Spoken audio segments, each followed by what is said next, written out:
was very prevalent back in the day, and I like talking about it. We talked a little bit before we started the show. Everybody knows who Tony Spilaccio was. Well, not everybody knows, but you know what I mean. But they should. They should. And if they didn't, they really should have. Tony the Ant. Tony the Ant. That way, well, Anthony. Italians take Anthony and make an Anthony. But he was 4'9", so it fit. I know he was bigger than that. Okay. No. I think he was a. No, I don't see 4'9". So they reduced his size. Yeah, I was make it taller work. than he was, but I'm only 5'6". So I would say he was. Yeah, they want to make him as small as possible. But Tony Spilaccio, I'd say 5'2", 5'3", something in that area. Okay. You know, and met him a few times. He was always very pleasant, but of course he was known as a killer, big time. But everyone who meets him that I've talked to said he was scary. He was scary because his eyes were shifty. Uh-huh. You know, he'd look through you, not at you. It was very interesting. But I worked with him when he had the Gold Rush jewelry store. Now, everything in that store was stolen. There's no question about it. Everything in that store was stolen, but I didn't know any better. I had no clue that these guys were going out at night and knocking holes in walls of jewelry stores and then using their jewelry outlet as a place to sell it. The hole-in-the-wall gang. The hole-in-the-wall gang.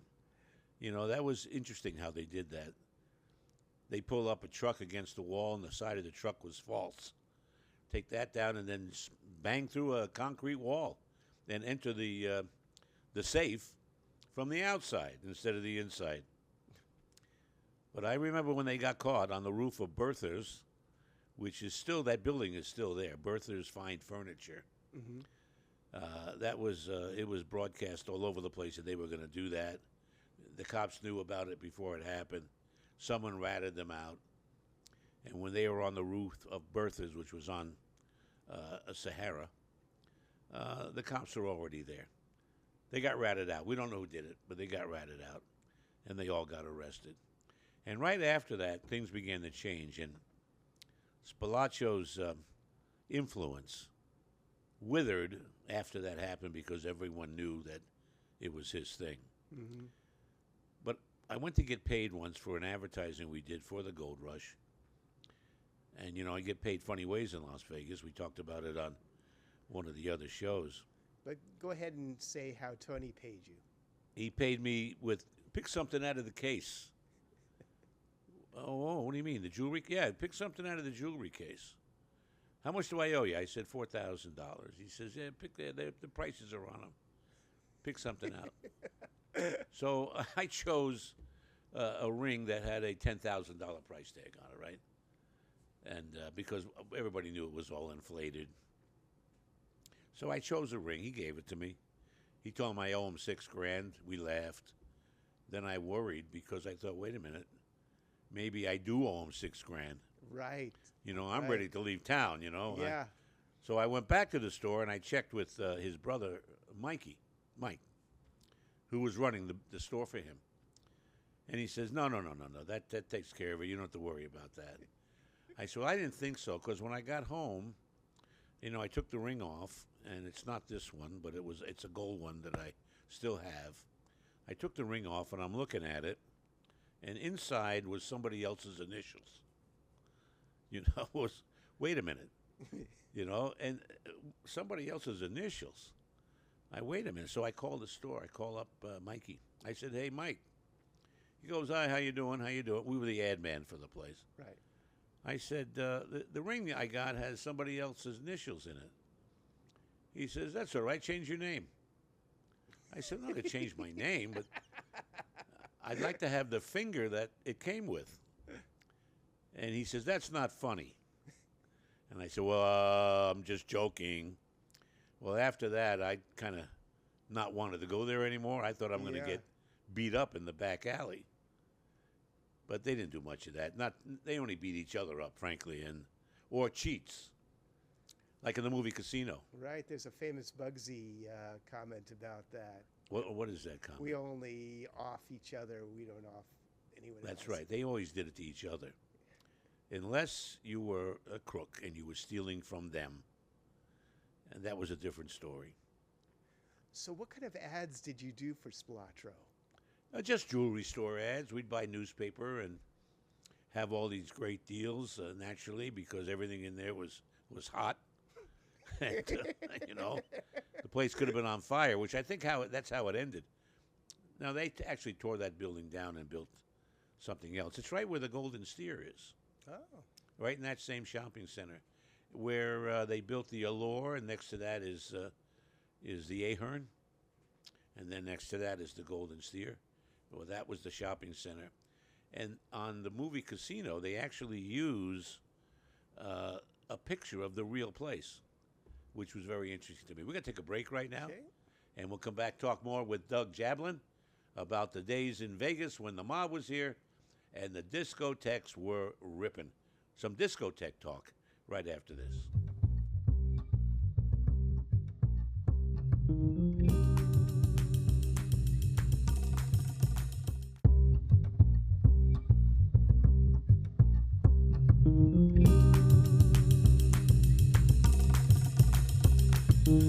Time now for more of Vegas Pulse. Stories from the back of the house. What is the back of the house? That's where the cooks are, where the housekeepers are, where the guys on the loading dock are, the maintenance guys, the security people, and the eye in the sky, which is now all cameras. We're with Doug Jablin, documentary maker, filmmaker, and almost a Vegas native. Yeah. What else you got for me, Doug? So in the beginning, I think it was all about Billy Jacks as far as the beginning. Of the Discos? scene. As far as discos went, because Larry was a headlining DJ. We're talking about Larry Taylor. Yes, Yeah. Larry was a headlining DJ, and before that there was DJs, but they didn't do what Larry did. Larry did everything, and he was the person people went to see.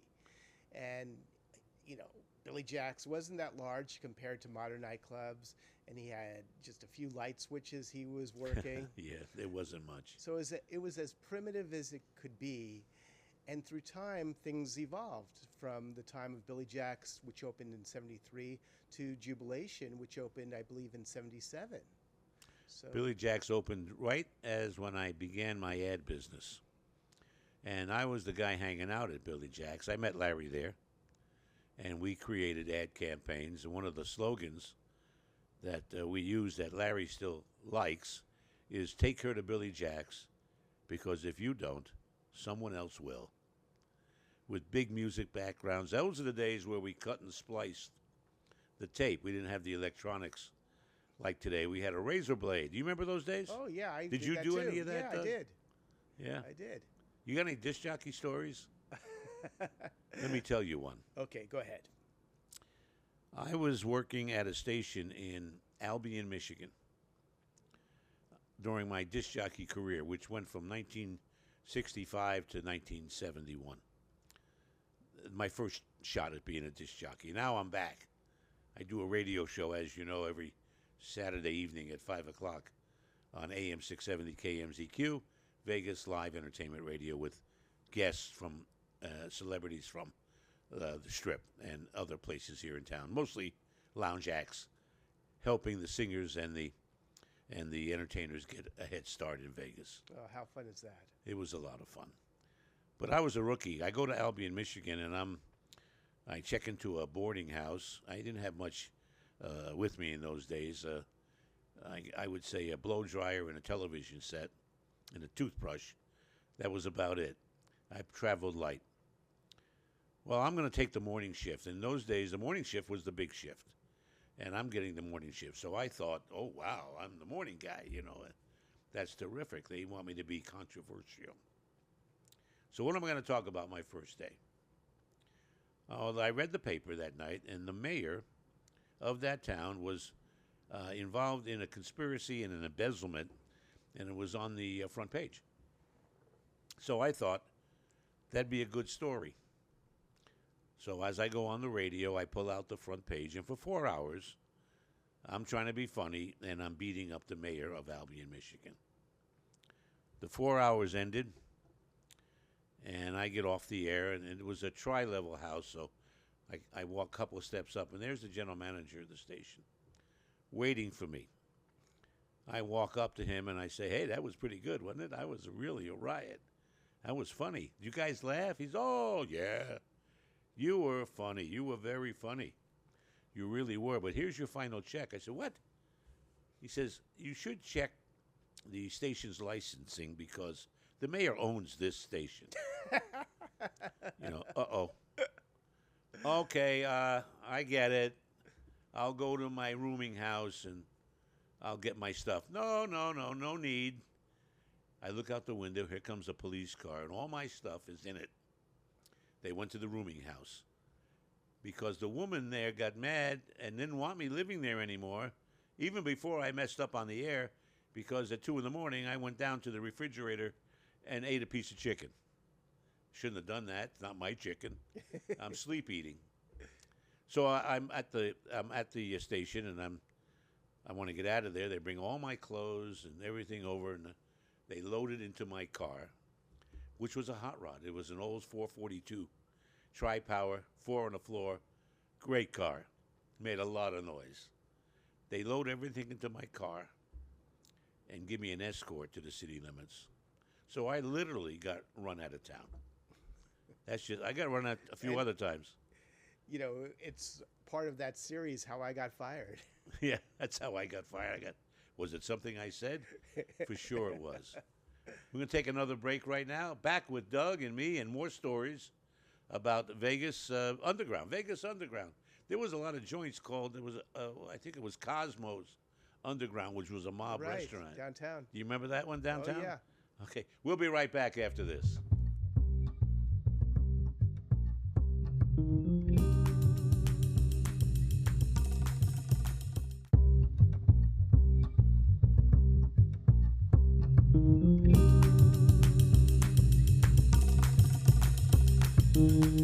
And we're back with Doug Jablin, filmmaker, documentary maker, all-around good guy. What you got for me now there, Doug? You got another good question? I can reveal secrets. So, yeah, I want to talk about the difference in time. So we start with 73. We go to 77. So it's only 4 years, but disco becomes king by the time Jubilation opens with Saturday Night Fever. And there's all these changes. Like in 73, there wasn't really even disco music. Disco music was just beginning in that period of time. So you'd go to a discotheque or a disco, and there wasn't even disco music. You could open a disco with one record. If you bought the Bee Gees album of Saturday Night Fever, you could open a disco. Well, that was later. And that was later, but that's one of the reasons why they started getting crazy with the discos, because of that movie. That movie made a lot of places open. We had 1 or 2 nightclubs before that. You said Billy Jack's opened in 1973. It used to be the Alpine Village. Yeah. Which then moved over to, which is also gone. It moved over to where Piero's is, but that was the Villa d'Este, and in front of that was the Alpine Village. But that's where that Billy Jack's was housed. But I remember showing up in there, and it was cocaine infused in there. At the time, everybody was snorting and all that stuff. I hadn't got into it yet, but it was something else. And I said, wow, this is interesting. And I was hanging out at Billy Jack's, and that's when they said, let's do commercials. And I suggested that they go on the radio. Well, we did, and the place succeeded. But then Larry left and joined up with 2 guys, Rainier Gunt and Rudy Schneider. Well, Rudy helped him open Billy Jack's. Yeah. Yeah, he was then the he brains. moved up to Reno after that. He did. But then they opened the Dirty Sallies. Right. Rainier Gunt was the leader of that. Right. So Larry describes him as just the money, but Rudy was the guy who was the operator. He was the operator, but Rainier was an interesting guy. You sat in his office, and on the wall were pictures of Adolf Hitler and a picture of him riding in Adolf Hitler's car, and he was tied into that whole thing. It would not go over today. But even back then, he had to have Jewish clients. So how did it go over with those people? I can't answer that one. But I remember looking at those pictures on his wall, and it was pretty interesting. Yeah. And you didn't see much of him. Rudy was the operator. But Rudy, and bless his heart, I like Rudy. I gave him a job at the Sahara 25 years later when he was down and out. I think he's passed. And he was a great maitre d' and an usher, and I gave him that job. And he worked in the hotel in the main room and always did a good job. But Rudy had a drinking problem, and that kept him away from the jobs he should have had. But they did well with Billy Jackson. Then they opened out in Redondo Beach. They put a boat out there. I can't remember the name of it. Larry would know it. Okay. Larry left town to go be a disc jockey on the Alexander. I think it was called the Alexander Club or something like that. But it was a dry dock boat. They bought the boat, reconverted into a disco in Redondo Beach. But they came back. They came back and changed Dirty Sally's into a country joint, and it became the Town and Country. Was that Rudy who did that? Yes. Oh, okay. See, They did. there's a story about Rudy and racial discrimination. Started in '74, and the case wound up closing in '77, and there was a change in ownership. But Rudy, I don't believe, was allowing blacks to enter his club. Well, I didn't know that.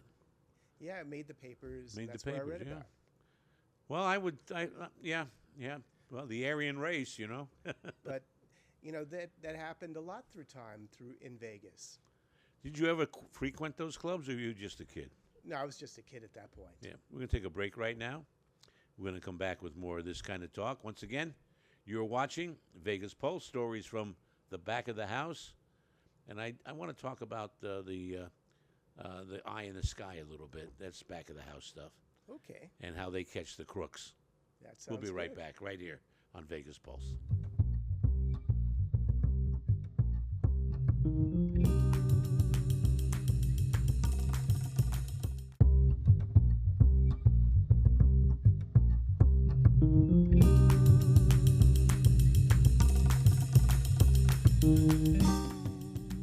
Back once again for the final segment of Vegas Pulse, stories from the back of the house. So before Club Rio, there actually were clubs in hotels in the '70s, over at the Hacienda, Yes. at the Landmark, at the Hilton. There were discotheques. So I don't think there were live DJs. I think there were bands, but still, they were clubs in hotels. They weren't live DJs. They were piped in music. They played the music, of course, but I don't remember any DJs being in there. But those clubs didn't catch on because it wasn't local. Those were for the tourists. They didn't catch on. I don't remember going to a hot nightclub in one of the hotels until years later, where they started doing a really good job with the clubs and all that. But at the time, that wasn't their interest. And very rarely was there a live band. But the casinos would have shows, Yes. which integrated disco. They did, but again, like I said, it wasn't a place where we would go. We didn't want to go to the hotels. Hotels were like they are now. It's tough to get to, a lot of walking, parking, all the stuff that go with it. These buildings were basically standalone buildings. The nightclubs, they built the Shark Club from scratch. It was called Paul Anka's Jubilation. It was right on Harmon, I believe. I think it's a racetrack now. Yeah, it was right across the street from the Aladdin, which is now Planet Hollywood. That's right. And now it's a racetrack because that's where they do the Formula One. So we're almost out of time. Got about a minute. Do you have a final question you'd like to ask me? Do I like the mob in Vegas? I did. But we had to remember they were killers and thieves, but they knew how to give customer service, and they did a good job at that. 3 things makes a hotel successful: affordable food, excellent entertainment, and first-class customer service.